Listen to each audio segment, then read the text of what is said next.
Hello guys, welcome back to my YouTube channel Dinesh mathematics. I hope कि आप लोग बहुत अच्छे होंगे। आज का ये क्लास हमारा साइंस का है। साइंस में हम लोग पढ़ रहे थे विद्युत धारा। फिजिक्स चल रहा था, चैप्टर नंबर 4 था। इसमें हम लोग पढ़ रहे थे विद्युत धारा। इससे पहले हम 5 पार्ट में वीडियो बना चुके हैं, ये पार्ट 6 है। इससे पहले वाले वीडियो में हम आप लोगों को बताए हैं ए मीटर वोल्ट मीटर में अंतर क्या है, विद्युत धारा की प्रबलता क्या होता है ना। ये सारे बात हम उसमें पढ़ा चुके हैं। अगर आप उस वीडियो को मिस कर दिए हैं तो उसका लिंक इसके डिस्क्रिप्शन बॉक्स में आपको मिल जाएगा। आप वहां से जाकर इस वीडियो को देख सकते हैं। सभी पार्ट्स का जो वीडियो बना हुआ उसका लिंक इसके डिस्क्रिप्शन बॉक्स में हम दे देंगे। आप जाके बारी बारी से देख सकते हैं। तो चलिए ज़्यादा समय न लेते हुए हम लोग क्लास की ओर बढ़ते हैं। क्लास में हम लोग को पढ़ना आज के क्लास में ओम का नियम। तो सबसे पहले ओम क्या है, किनको नाम था, क्या है नहीं है, इसके बारे में हम लोग चर्चा कर लेते हैं।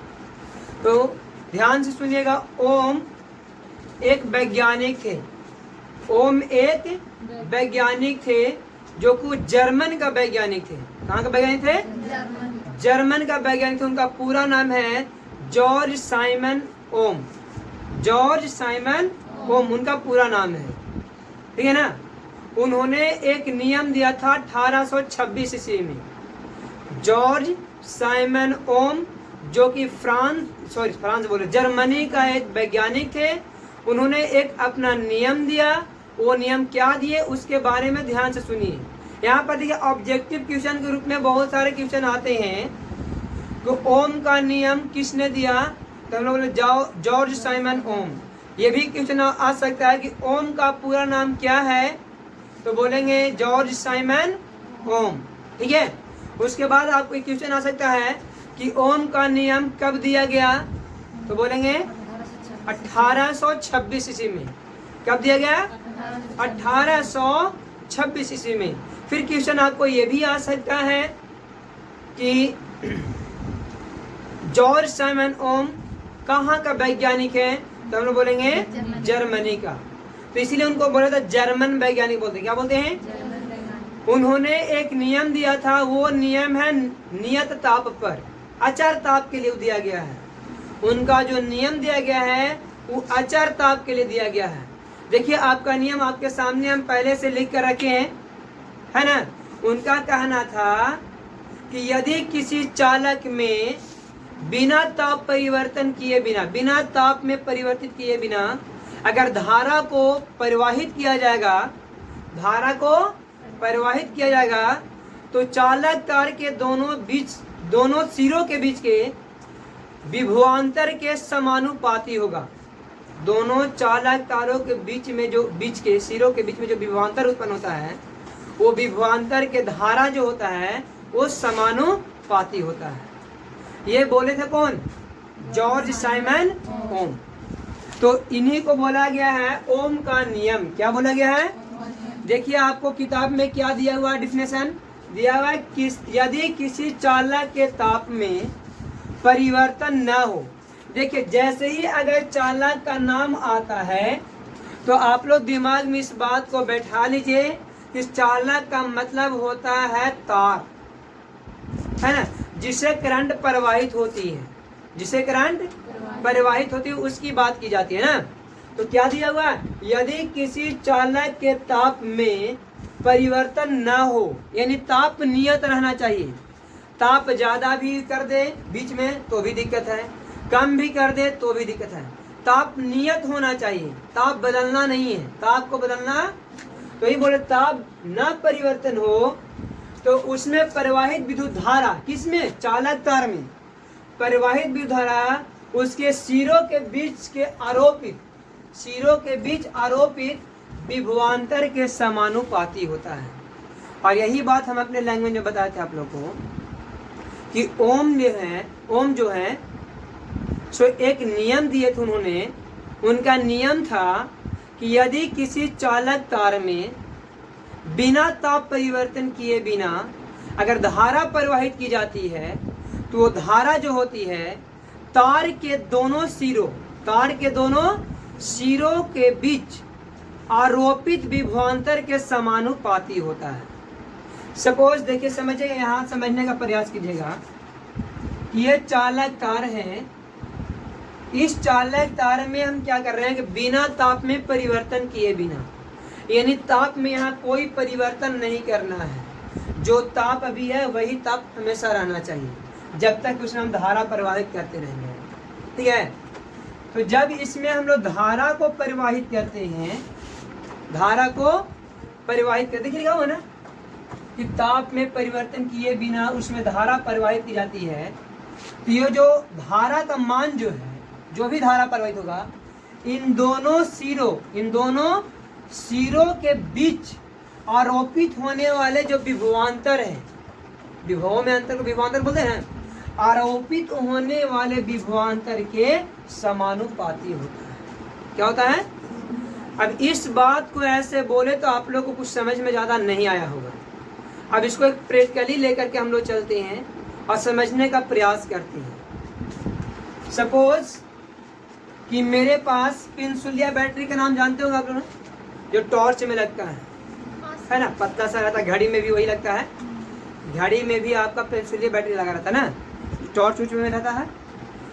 तो मान लीजिए कि मेरे पास 3 बैटरी है। सपोज मेरे पास 3 सेल है, बैटरी नहीं, बैटरी कहना हो तो एक ही बैटरी कहलाएगा जब तीनों को संयोजित कर देंगे तब। मेरे पास 3 सेल है। कितने सेल है? 3 सेल।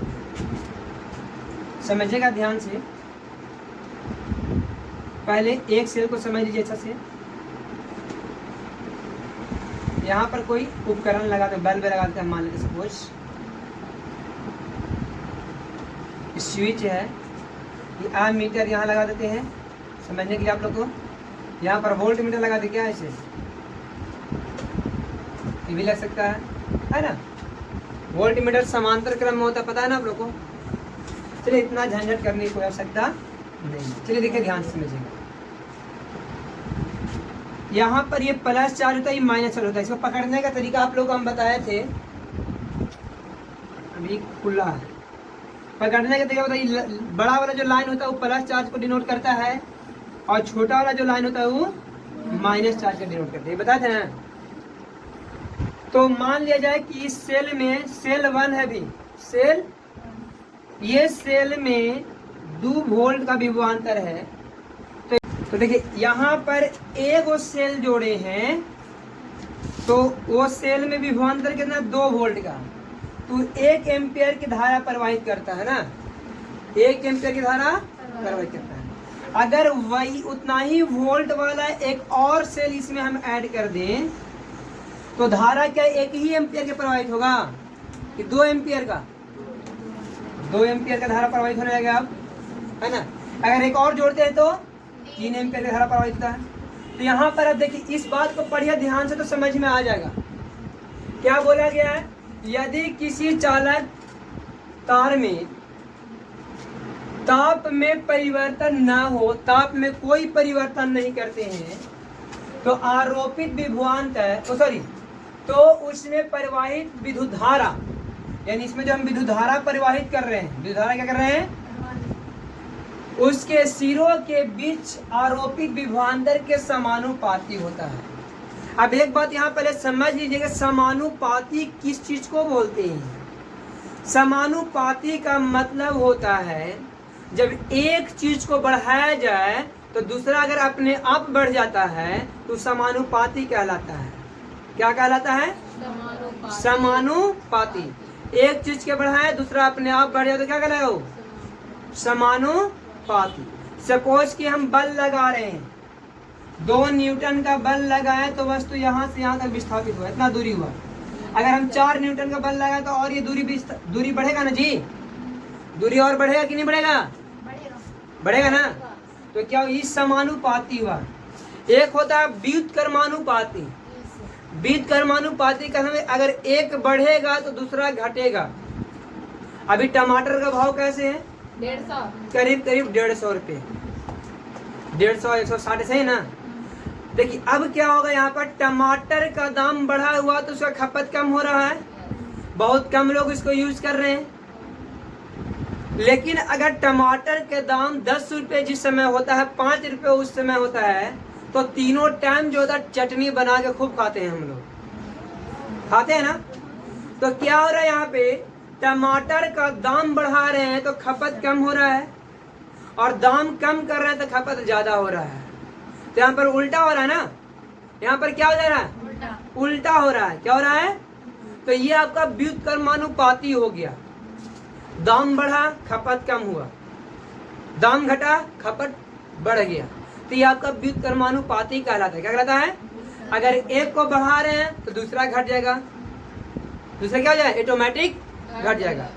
उसको घटाने का आवश्यकता नहीं है, स्वयं अपने आप को घटेगा। समझ में आ रहा। और एक को बढ़ा रहे हैं तो घटेगा, एक को घटा रहे हैं तो क्या होगा, बढ़ेगा। इसको व्युत्क्रमानुपाती बोलते हैं। समानुपाती, जैसे में आप लोग के यहाँ स्टेबलाइजर होगा, स्टेबलाइजर में अगर हमारे यहाँ कम वोल्टेज आता है तो स्टेबलाइजर कान को बहुत ऐंठते हैं हम लोग, टैप टैप टैप ऐंठते रहते हैं, और जैसे जैसे अठाता है वैसे वैसे वोल्टेज क्या होता है, तो यहाँ पर वोल्टेज देखते होंगे बढ़ता है तो पंखा का स्पीड भी बढ़ जाता है, यानी इसमें धारा तेजी से प्रवाहित होने लगता है। धारा तेजी से प्रवाहित होगा तो पंखा का स्पीड भी ज्यादा हो जाएगा। तो ये आपका हो गया समानुपाती, समान अनुपात में बढ़ रहा है, समान अनुपात में, समान रेशियो में बढ़ता है, उसको समानुपाती बोलते हैं। क्या बोलते हैं, तो यहाँ वही बात है। यहाँ पर हम क्या कर रहे हैं, यहाँ पर हम वोल्टेज बढ़ा रहे हैं तो धारा का मान क्या हो रहा है, उसी रेशियो में बढ़ रहा है। जिस रेशियो में हम वोल्टेज बढ़ा रहे हैं उस रेशियो में क्या हो रहा है, धारा का मान बढ़ रहा है। तो हम यहाँ बोलते हैं कि ये धारा जो होता है विभवांतर के समानुपाती होता है, विभवांतर के समानुपाती होता है। यानी कहा जाए तो धारा I जो है वो V का समानुपाती है। धारा I जो है वो थोड़ी चमक रहा है, चलिए ठीक है, हाँ, धारा I जो है वो V का क्या है, समानुपाती है। वोल्टेज बढ़ा दीजिएगा धारा बढ़ जाएगा, और उल्टा धारा को बढ़ाइए तो वोल्टेज भी बढ़ेगा, धारा बढ़े तो वोल्टेज, विभवांतर भी बढ़ जाता है ना। समझ में आ रहा आप लोग को। तो यहाँ ओम इसी बात को बोले थे, ओम का कहना यही था। और ये बहुत ही इंपॉर्टेंट क्वेश्चन है, एग्जाम में बहुत बार पूछा गया सवाल ये। अगर इतना सारा बात आप लिख देते हैं, और भी इसमें बात है, तो ये जो समानुपाती होता है इसको इक्वल दिखाने के लिए कांस्टेंट लगाया जाता है, नियतांक लगाया जाता है। वो नियतांक होता है 1/r। क्या होता है, अब बात होता है कि सर यहाँ पर r क्या है, रेजिस्टेंस बोलते हैं। क्या बोलते हैं, रेजिस्टेंस, जिसको हिंदी में प्रतिरोध कहते हैं। अभी प्रतिरोध के बारे में आप लोग को नहीं बताए हैं, कुछ ही क्षणों में, कुछ ही समय में आगे आप लोग को बताएंगे प्रतिरोध क्या होता है। तो यहाँ पर इक्वल दिखाने के लिए इसमें एक आता है कांस्टेंट नियतांक आता है जिसका नाम है 1/r। क्या होता है, तो 1/r जो होता है वो इसका होता है कांस्टेंट, और यहाँ पर भी लग गया ना तो अब हो जाता है इक्वल। तो यहाँ पर हो गया I बराबर V/r। क्या हो गया, क्योंकि V 1 से गुना करेगा V बटा में r का r, तो ये आपका क्या निकल गया, I का मान निकल गया। I का मान क्या होता है, V बटा r, V बटा r होता है। क्लियर है ना। अब इसको यदि आप लिखना चाहते हैं V, तो V बराबर IR होगा। V यहाँ r गुना भाग में कर रहा है, बराबर किस पर है तो क्या करेगा, गुना, तो V बराबर IR। तो ये दोनों फॉर्मूला अगर इतना सारा बात आप लिख देते हैं, अगर बोर्ड के एग्जाम में आता है 2 नंबर के क्वेश्चन को ओम का नियम लिखें, क्या आया, ओम का नियम लिखे, अगर इतना सारा बात आप लिख देते हैं तो आपका 2 नंबर कोई काटने वाला नहीं, 2 नंबर कोई नहीं काटेगा। समझ में आ गया, ये 2 नंबर यहाँ पर फिक्स है। और ये बहुत बार की लगभग सभी एग्जाम में आता ही है। ये ओम का नियम लगभग सभी एग्जाम में पूछे जाते हैं। जितने भी 10th क्लास के एग्जाम हुआ है ना, जितना बार हुआ है, सभी बार आने वाला ये क्वेश्चन है। ठीक है, एक आध 2 बार ऐसा होगा कि नहीं आया, लेकिन अधिकांश बार ये आया हुआ क्वेश्चन होता है। तो आप लोग यहाँ तक इसको क्या कर लीजिए, नोट कर लीजिए, स्क्रीनशॉट लीजिए, फिर आगे बताते हैं आप लोग को। यहाँ पर स्विच को बंद कर देना है ना, ठीक है, तब ना इसमें धारा प्रवाहित होगा। ठीक है, ये खुला स्विच था, स्विच को क्या करना है, बंद कर देना है। मिस्टेक था, ध्यान नहीं दिए थे इस पर ना। ये बंद स्विच होगा तभी जाके इसमें धारा प्रवाहित होगा। ओके, अब देखिए यहाँ पर हम लोग को आगे पढ़ना है प्रयोग द्वारा ओम का नियम का सत्यापन। एक प्रयोग द्वारा ओम का नियम का सत्यापन करना है ना। क्या करना है? ये 5 नंबर का क्वेश्चन आता है। कितने नंबर का आता है? 5। ये 5 नंबर का क्वेश्चन आता है। इसका एक स्पेशल वीडियो बना के डाल देंगे यूट्यूब पर, आप लोग देख सकते हो वहां से जा करके। इसका सिर्फ एक स्पेशल वीडियो रहेगा, सिर्फ और सिर्फ इसका रहेगा कि एक प्रयोग द्वारा यह सत्यापित कीजिए ओम का नियम को सत्यापित कीजिए। एक प्रयोग द्वारा ओम का नियम को सत्यापित कीजिए। ये सेपरेट वीडियो इसको डाल देंगे, ठीक है। ये आपको बोर्ड में लगभग 5 नंबर का क्वेश्चन आता है, तो इस चीज को अच्छे से देखिएगा, आप लोग समझने का प्रयास कीजिएगा। इसमें ज्यादा कुछ नहीं, काम वही करना है, यही वाला काम करेंगे। उसमें होता है कि ग्राफ खींचना होता है। क्या होता है? अगर ग्राफ आपका स्ट्रेट लाइन आता है, ग्राफ क्या होता है? एक स्ट्रेट लाइन आ गया तो इससे ये साबित हो जाता है कि धारा जो होता है, क्या धारा विभवांतर के समानो आती है। बस ये है, ठीक है। चलिए देखते हैं, हम लोग कोशिश करते हैं, इसको क्लीन करते हैं ना। देखिए ओम का नियम का सत्यापन करने जा रहे हैं एक प्रयोग द्वारा ना। क्या लिखेंगे? सबसे पहले यहाँ पर एक विद्युत परिपथ बनाना होगा। क्या करना होगा? विद्युत परिपथ बनाना होगा ना। यहाँ पर देखिए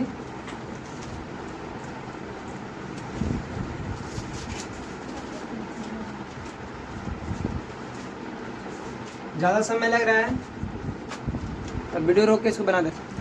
देखिए यहाँ पर एक परिपथ लिए हैं जो यहाँ पर 3 सेल को एक साथ जोड़ करके एक बैटरी बनाए हैं।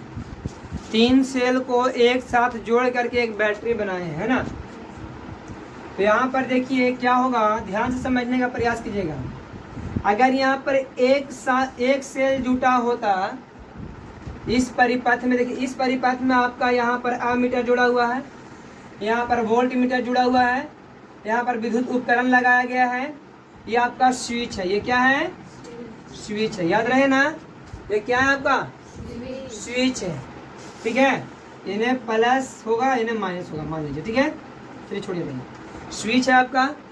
अब यहाँ पर समझने का प्रयास कीजिएगा, तो यहाँ लिखना होगा कि एक विद्युत परिपथ लिए जिसमें 3 सेल को श्रेणी क्रम में जोड़ा, 3 सेल को श्रेणी क्रम में जोड़ा।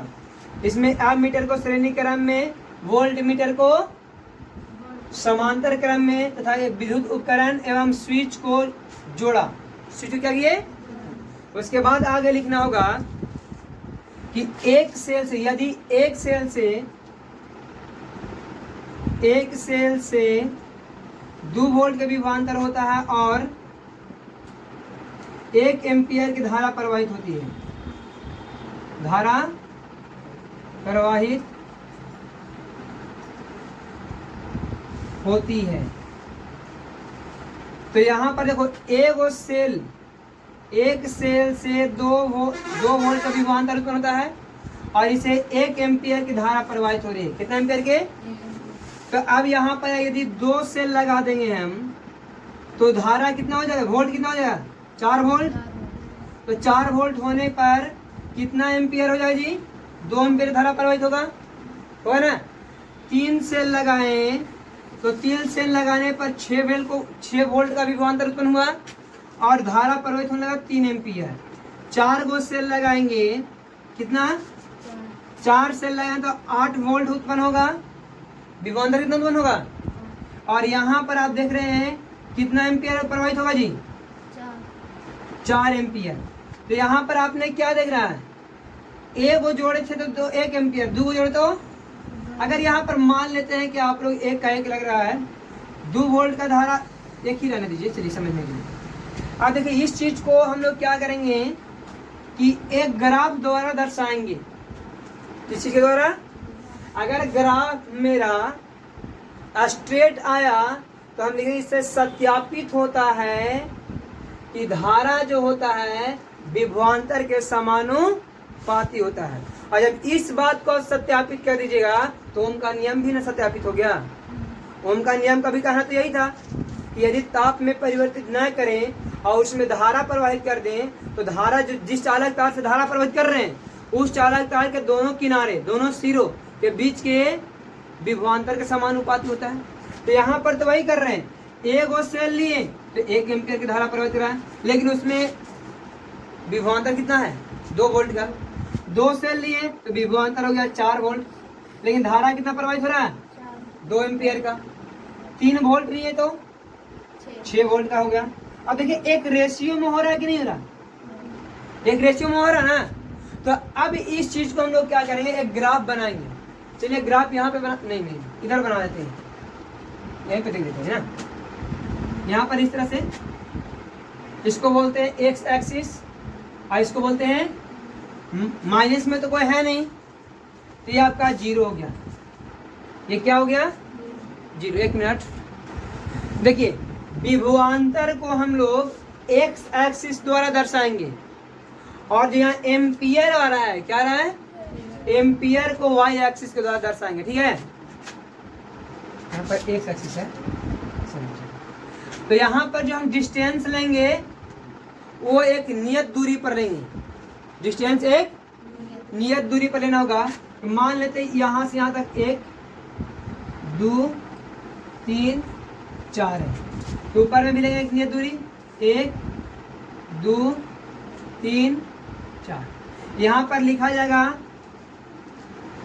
2 वोल्ट 4 वोल्ट 6 वोल्ट 8 वोल्ट। ये विभवांतर है ना, ये क्या है वाई एक्सिस पर किसको रिप्रेजेंट कर रहे हैं हम लोग, विभवांतर को। किसको, और वाई एक्सिस पर किसको रिप्रेजेंट करेंगे हम लोग। देखिए ये वाला स्ट्रेट लाइन नहीं, आप लोग स्ट्रेट लाइन खींच लीजिएगा। ठीक है, ये हो गया 1 एम्पियर 2 एम्पियर 3 एम्पियर 4 एम्पियर। तो यहाँ पर देखिए जब एक सेल जोड़े थे तो 2 वोल्ट का विभवांतर उत्पन्न हो रहा था। कितना वोल्ट का 2 वोल्ट का। तो इसमें कितना एम्पियर की धारा प्रवाहित हो रही थी, इसको ऐसे मिला देंगे ना, यहाँ पे मिलेगा, यही ना मिलेगा जी। आप लोग ग्राफ पढ़े होंगे तो ये अच्छे समझ में आ रहा होगा आप लोग को।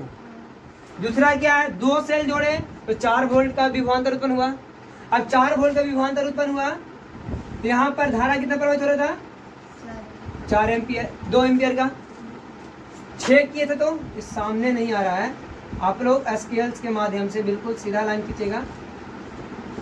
ठीक है, अभी सामने है। ठीक है, ये आपका हो गया। उसके बाद देख रहे हैं आप लोग 3 गो सेल जोड़ेंगे। ये एक सेल जोड़े हैं, ये दूसरा सेल है, और जब तीसरा सेल हम लोग जोड़े तो 3 एम्पियर की धारा प्रवाहित होने लगा। तीसरा सेल जोड़ने पर हो रहा है ना। चौथा सेल जोड़े तो 4 एम्पियर की धारा प्रवाहित होने लगा, है ना। अब क्या करेंगे, सभी बिंदुओं को एक साथ मिलाएंगे। सभी बिंदुओं को एक साथ मिलाएंगे। अगर मिलाने पर एक स्ट्रेट लाइन मिलता है, मिलाने पर एक स्ट्रेट लाइन प्राप्त होता है, तो हम बोलेंगे कि समान रेशियो में बढ़ रहा है। किस रेशियो में बढ़ रहा है, समान रेशियो में बढ़ रहा है। तो हम बोलेंगे कि ग्राफ से हमें प्राप्त होता है कि वोल्टेज किसका, धारा के समानुपाती होता है। विभवांतर धारा के समानुपाती होता है। कब, जब ये स्ट्रेट लाइन मिलेगा। अब स्ट्रेट लाइन कब मिलेगा, जिस रेशियो से ही बढ़ रहा है उस रेशियो से ही बढ़ेगा तब ना। तो इससे यही ना साबित हो रहा है कि विभवांतर जो होता है वो धारा, क्या है, धारा के समानुपाती होता है। अतः इससे यह साबित होता है कि ओम का नियम सत्य है। ओम का नियम क्या है, यही आपका ओम का नियम का ग्राफीय विधि द्वारा सत्यापन हो गया। क्लियर है। एक बार फिर से ध्यान सुन लीजिए। हम लोग का स्टार्टिंग में लिखना होगा, क्वेश्चन रहेगा ओम का नियम को ग्राफीय विधि द्वारा सत्यापन करें, या डायरेक्ट बोलेगा एक प्रयोग द्वारा सत्यापित करें। तो प्रयोग द्वारा सत्यापित करने के लिए मात्र एक ही उपाय है, वो है ग्राफ विधि। क्या है? ग्राफ विधि से हमको पता चल जाता है कि अगर रेशियो जो होता है, एक ही रेशियो में कोई चीज वृद्धि कर रहा है तो उसका ग्राफ सीधा मिलता है। क्या मिलता है? अगर रेशियो कम बेशी होता है, रेशियो, तो इसका जो अथी होगा, क्या बोलते हैं हम लोग, ग्राफ जो मिलेगा हम लोग को, एक स्ट्रेट लाइन मिलेगा, कर्व लाइन मिलेगा, मुड़ा हुआ मिलेगा। क्या मिलेगा? तो देखिए लिखेंगे हम लोग कि एक सर्किट लिए, एक विद्युत परिपथ बनाए, विद्युत परिपथ में 3 सेल लिए। कितने सेल लिए? 3 सेल को S1, S2, S3 द्वारा दर्शाएं। S1, S2, S3, ठीक है। यहाँ से क्या किया कि आप मीटर को श्रेणी क्रम में और वोल्ट मीटर को समांतर क्रम में जोड़ दिए। ठीक है। इसमें क्या किए फिर हम लोग, एक विद्युत उपकरण लगाए, एक विद्युत उपकरण जिसको रेजिस्टेंस बोलते हैं, और प्रतिरोध लग गया। फिलहाल अभी छोड़िए, यहाँ पर विद्युत उपकरण लगाए। ये विद्युत उपकरण जो है से इससे धारा जो प्रवाहित हो रहा है वो क्या हो रहा है, यहाँ पर एक स्विच लगाए और स्विच लगा फिर धारा इधर आ रहा है। ठीक है। उसके बाद लिखेंगे यहाँ पर हम लोग कि यदि एक सेल लेते हैं तो उसमें कितना, 2 वोल्टेज का विभवांतर उत्पन्न होता है और धारा 1 एम्पीयर प्रवाहित होता है। 2 सेल लेते हैं तो 4 वोल्ट, धारा 2 एम्पीयर। 3 सेल लेते हैं तो 6 वोल्ट, धारा 3 एम्पीयर। 4 सेल लेते हैं तो वोल्टेज विभवांतर 8 वोल्ट और धारा 4 एम्पीयर प्रवाहित होता है। अब इसको हम लोग ग्राफ द्वारा दर्शाते हैं, इसको एक ग्राफ द्वारा दर्शाते हैं। तो ग्राफ द्वारा क्या करेंगे, फिर यहाँ लिखेंगे कि x अक्ष पर विभवांतर को और y अक्ष पर धारा को दर्शाएं। x अक्ष पर विभवांतर को और y अक्ष पर किसको, धारा को दर्शाएं। ठीक है। उसके बाद फिर क्या किए हम लोग कि इस सब को ग्राफ को मिलाए, तो मिलाने पर हमको एक स्ट्रेट लाइन मिला। क्या मिला? सीधी रेखा मिला, जिससे ये साबित होता है, जिससे ये साबित होता है कि ओम का नियम सत्य है। ओम का नियम क्या है? ओम का नियम सत्य है। यही आपका 5 नंबर का क्वेश्चन है। कितना नंबर क्वेश्चन है? इतना सारा बात आप लोग को लिख देना होगा। चलिए इसका एक स्क्रीनशॉट लीजिए, फिर आगे बताते हैं प्रतिरोध क्या है।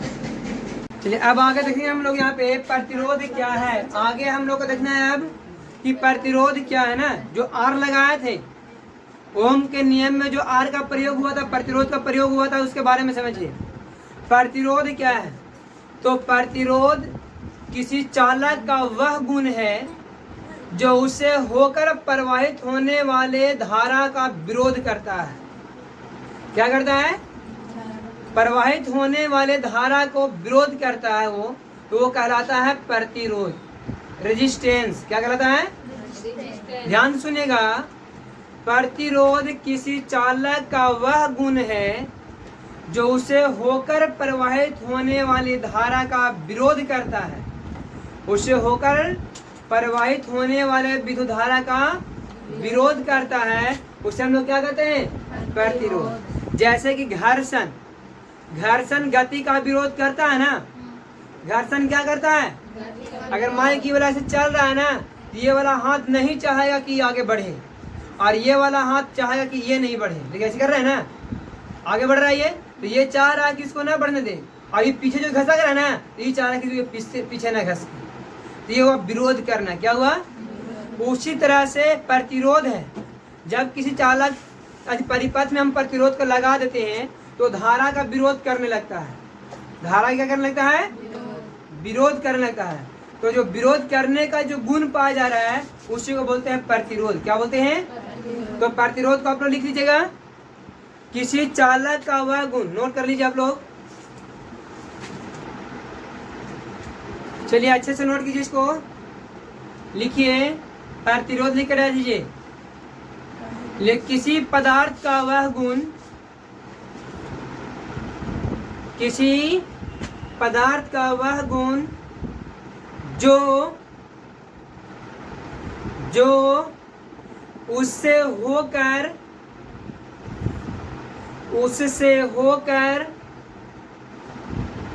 प्रवाहित होने वाले धारा को, उससे होकर प्रवाहित होने वाली धारा को विरोध करता हो, विरोध करता हो उसे उस चालक पदार्थ का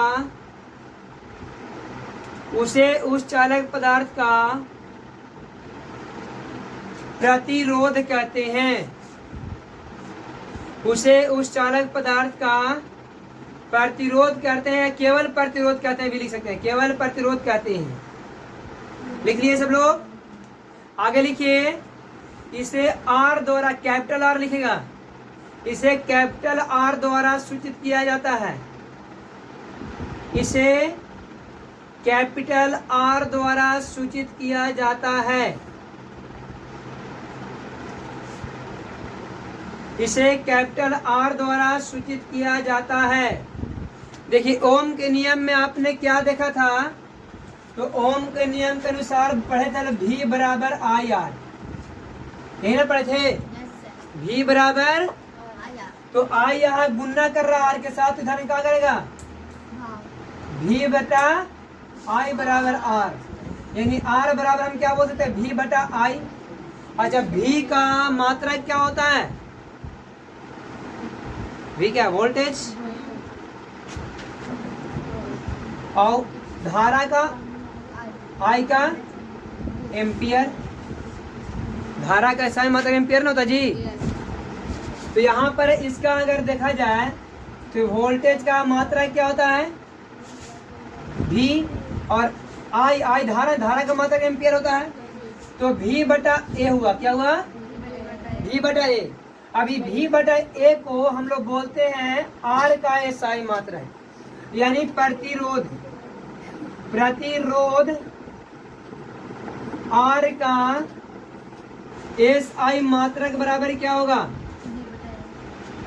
आर का एसआई मात्रा क्या होगा? विभवांतर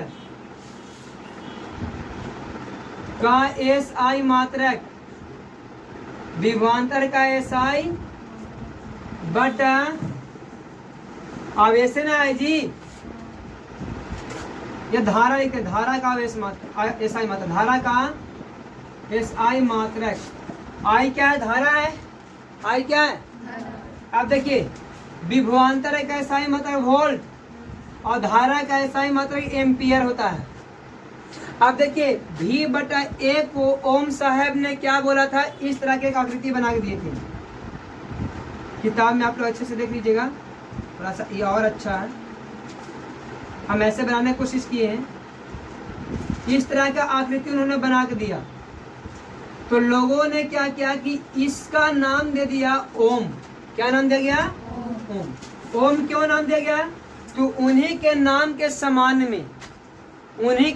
समान में इसका एसआई मात्रक ओम दिया गया। क्या दिया गया? ओम का संकेत ये वाला होता है, ध्यान दीजिएगा, ओम का संकेत ये वाला है, ओम का संकेत। अब यहाँ पर ऑब्जेक्टिव में क्वेश्चन आता है कि प्रतिरोध का एसआई मात्रक क्या होता है? तो बोलेंगे ओम। क्या बोलेंगे? ओम बोलेंगे, ठीक है। ये वाला क्या? भी अपॉन ए क्या है? तो भी है विभवांतर का एसआई मात्रक और धारा का एसआई मात्रक ए। अब इसी का एक फिगर द्वारा दर्शाया था ये, और इसका नाम स्टार्टिंग में ही ओम रखा गया, इसलिए इसको हम लोग अभी तक ओम ही पढ़ते हैं और आगे भी ओम ही पढ़ना है। आगे भी क्या पढ़ेंगे? क्लियर है? कोई डाउट है? तो प्रतिरोध आप लोग अच्छे समझ में आ गए ना? प्रतिरोध का मतलब होता है धारा का विरोध करना। धारा का विरोध करना ही प्रतिरोध का प्रतिरोध का मतलब क्या है? धारा का विरोध करना। ठीक है, आई होप कि आप लोग को अच्छे समझ में आ रहा होगा। अगर अच्छे समझ में आ रहा है तो लाइक कीजिए, शेयर करें और मेरे यूट्यूब चैनल को सब्सक्राइब करें, है ना। चलिए आगे अब देखना है हम लोग को प्रतिरोधक। प्रतिरोधक क्या होता है? प्रतिरोधक क्या होता है, पहले इसका स्क्रीनशॉट लीजिए। चलिए देखिए, यहाँ पर हम देखेंगे प्रतिरोधक क्या है। प्रतिरोधक क्या है? उच्च प्रतिरोध वाले पदार्थ को, ध्यान सुनिएगा, उच्च प्रतिरोध वाले पदार्थ को प्रतिरोधक कहते हैं, और इसमें जो गुण पाया जाता है उसको प्रतिरोधकता कहते हैं। क्या कहते हैं? यहाँ ध्यान दीजिएगा, प्रतिरोधक क्या है? एक पदार्थ है। प्रतिरोधक क्या है? और प्रतिरोध उस पदार्थ का एक गुण है। प्रतिरोध क्या है? यहाँ पर प्रतिरोधक का डिफिनेशन कैसे लिखेगा? उच्च प्रतिरोध वाले पदार्थ को प्रतिरोधक कहते हैं। उच्च प्रतिरोध वाले पदार्थ को प्रतिरोधक कहते हैं। ओके, और नोट में लिखेगा कि प्रतिरोधक एक पदार्थ है जबकि प्रतिरोध वह उसका गुण है ना। चलिए वीडियो को यहीं पे